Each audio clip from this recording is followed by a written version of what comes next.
tu es ici présent. Tu es réel et tu vis dans mon cœur. Shalom, shalom. Dieu soit loué. Je remercie beaucoup Dieu pour cet enseignement sur le sacrifice à la gloire. Alors, c'est un enseignement qui m'a beaucoup interpellé. Pendant que je parlais de cet enseignement, j'ai compris qu'il y a beaucoup de choses qui sont dedans. Pourquoi du sacrifice à la gloire? Parce qu'il y a beaucoup de chrétiens qui attendent seulement la grâce. Or que la grâce, c'est immérité. La grâce, c'est une faveur que Dieu donne à qui il veut. Aujourd'hui, il y a tant de problèmes, il y a tant de déplacements des enfants de Dieu d'une manière spirituelle. Donc, ils cherchent seulement de trouver une faveur imméritée. Or, ils oublient que la grâce, c'est une faveur imméritée. Mais la vraie chose, c'est d'abord le sacrifice. Voilà pourquoi la Bible dit, dans le livre de Philippiens 2, de 8 à 9, la Bible nous fait comprendre qu'il s'est humilié lui-même, le roi des rois, qu'on appelle le Seigneur des seigneurs, se rendant obéissant jusqu'à la mort, même jusqu'à la mort de la croix. Or qu'en tant que Dieu, il pouvait dire que non, tout ça doit se passer que par la grâce, sans souffrance, sans quoi que ce soit, que la grâce me survient et puis tout passe. Mais pourquoi il doit passer à la souffrance de la croix? Il s'est rendu obéissant, même jusqu'à la mort. Mais la Bible nous fait comprendre, c'est pourquoi aussi Dieu l'a souverainement élevé et lui a donné le nom qui est au-dessus de tout nom. Souverainement élevé après avoir se sacrifié. Pour nous, c'est un enseignement d'une école. Donc, c'est pour dire à tout le monde, aujourd'hui, il y a trop de problèmes dans des églises. Il y a les problèmes de jalousie, il y a les problèmes de la haine. Pourquoi? Parce que l'autre a eu la grâce sans forcer. Mais toi, il faut payer le prix. Voilà pourquoi la Bible dit dans le livre de Matthieu 7,7, demandez, cherchez et frappez. Quand on dit demander, la Bible dit que demandez, on vous donnera. Cherchez et vous trouverez. Frappez et on vous ouvrira. Demandez, ça va se passer comment? On demande toujours dans la prière. On demande toujours dans la prière. Cherchez.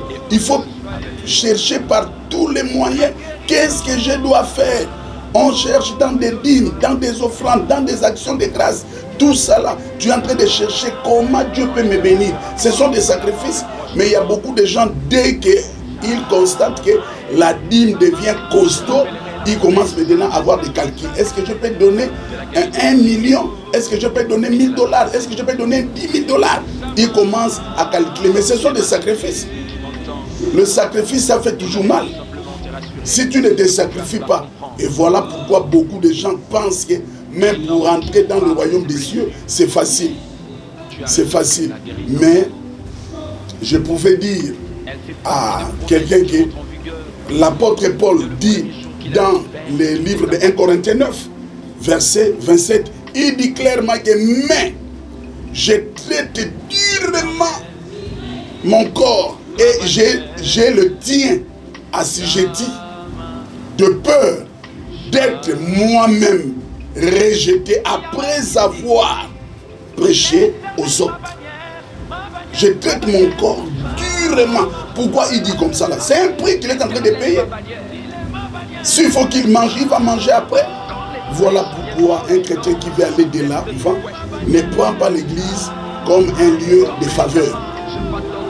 Voilà pourquoi il y a même d'autres chants que nous chantons, que Jésus donne tout cadeau. Ce n'est pas vraiment bon. Avec Jésus, le problème des cadeaux, ce n'est pas bon. Un mariage sans prix, un mariage cadeau, c'est un mariage qui n'a pas de valeur. Qui n'a pas de valeur.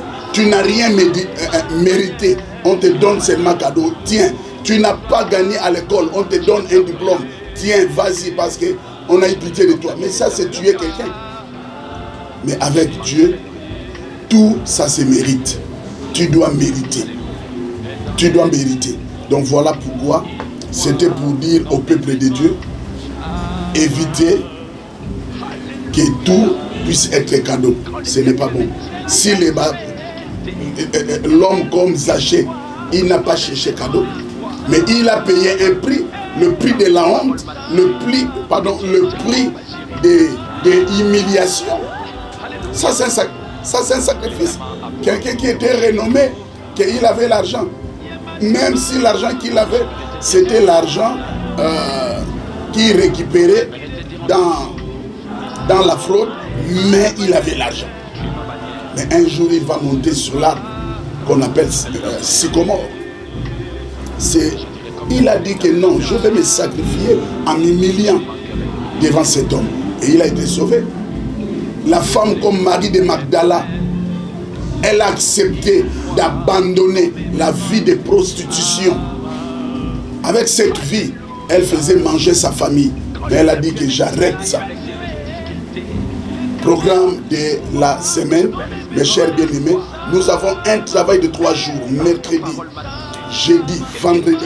Et nous allons clôturer cela dimanche. C'est un travail de sacrifice. Et dimanche, on a un culte de 8h jusqu'à 16h. Sinon, on peut même aller jusqu'à 18h. Et le peuple de Dieu est motivé. L'église, c'est un lieu de sacrifice.